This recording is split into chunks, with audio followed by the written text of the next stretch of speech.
Dianne, can you tell us a little bit about what you do and how you can help Lloyd? Sure. My therapy identifies and then corrects injuries that horses get before they actually go lame, which leads to the lameness.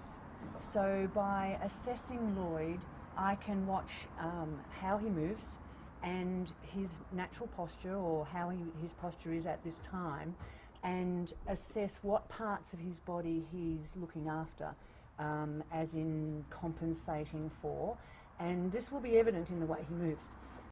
First of all is that the horse is travelling with his hindquarters a little off to one side, and his hocks and his fetlocks are very close together behind.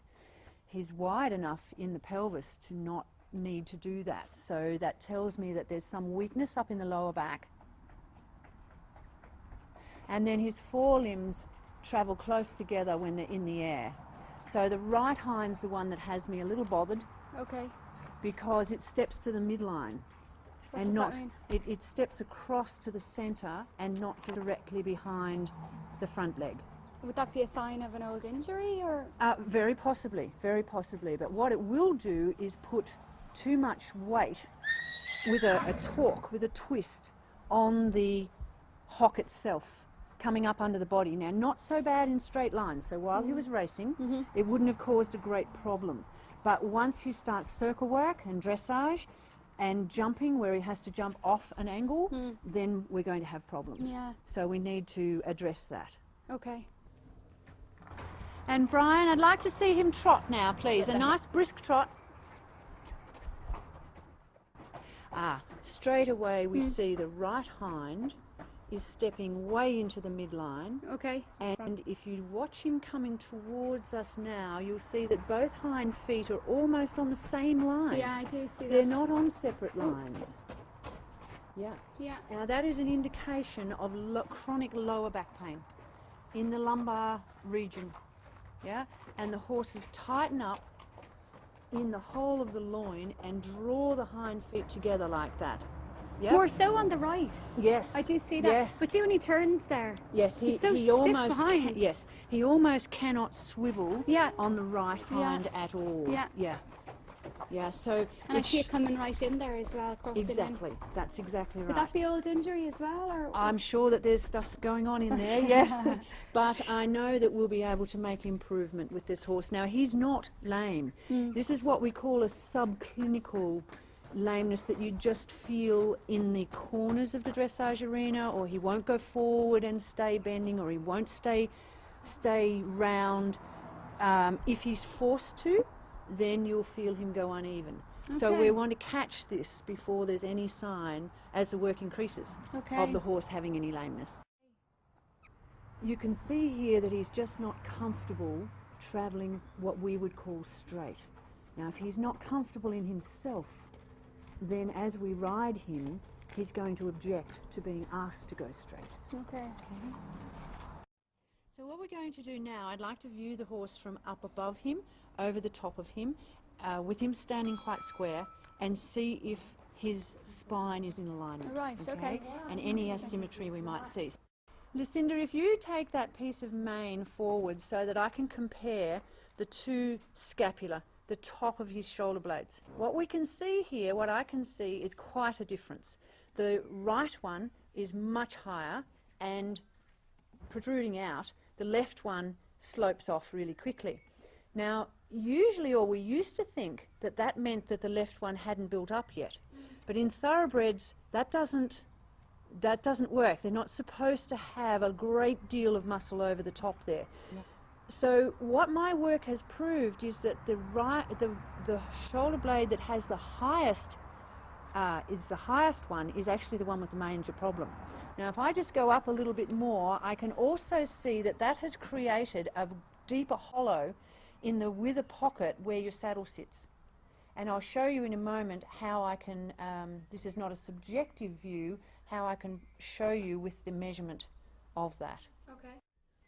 So this right scapula is much higher and also more protruding, yeah, and it's evidence that the muscles on this side are so tight they've drawn the scapula up. Now this makes it very difficult for this horse to bend to the right, to flex to the right, and to bend his rib cage to the left so that he can go to the right.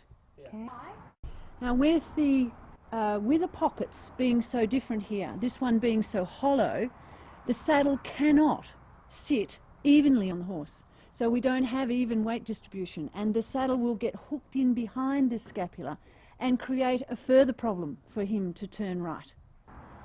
So to measure this accurately, I'm going to use a flexible ruler and pop it over the top and make a template shape of this horse, because this will also help ensure that we have the correct saddle fit. Okay, here we go. Now this is what we're left with. We're left with this right side bulging out here, and this one sloping off as it should. This level here is higher than this level. Okay, now we're going to look at the wither pockets. Now I'm going to pop this and shape it to his wither pockets, and we are directly over the top. Now I've got it quite forward here. Perhaps I'll come back a tiny bit where a saddle would actually sit. Okay. Now this is the shape we have. So this one is curved out so much more, especially from this section to this section. And when we draw that onto paper, and it's so much easier to see. People often ask me, what relevance does this have? So what if the horse is higher on one side than the other? But in actual fact, it's an indicator that he's not using himself evenly, and therefore how can he use himself as well on either side. Now if we want the horse as a dressage horse, he needs to be strong and level on both sides. If we want the rider sitting straight and the saddle sitting straight and the horse able to perform its best, it's important that we take this into account, especially with our saddle fitting. This breast muscle is bigger. Now we've got to be very careful here, because it could be the way he's standing. So if his head's level and his weight is dead level, I can see that this muscle is definitely larger.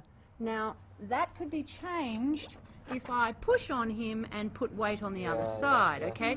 So this tells you how Lloyd chooses to stand. He chooses to stand on this side all the time. He's taking weight off that leg. So once again, he's showing us that there is some sort of trouble on his right side. My work is equine neurophysiologic therapy. I deal with issues that horses have before they go lame. I can certainly help if they are lame, but it's much better to get them before they go there. So I work with the fascia, I work with red lights, working on acupuncture points like traditional Chinese medicine, and I work with the whole horse so that the horse not only increases its performance, but it actually becomes much more healthy and robust and willing to work.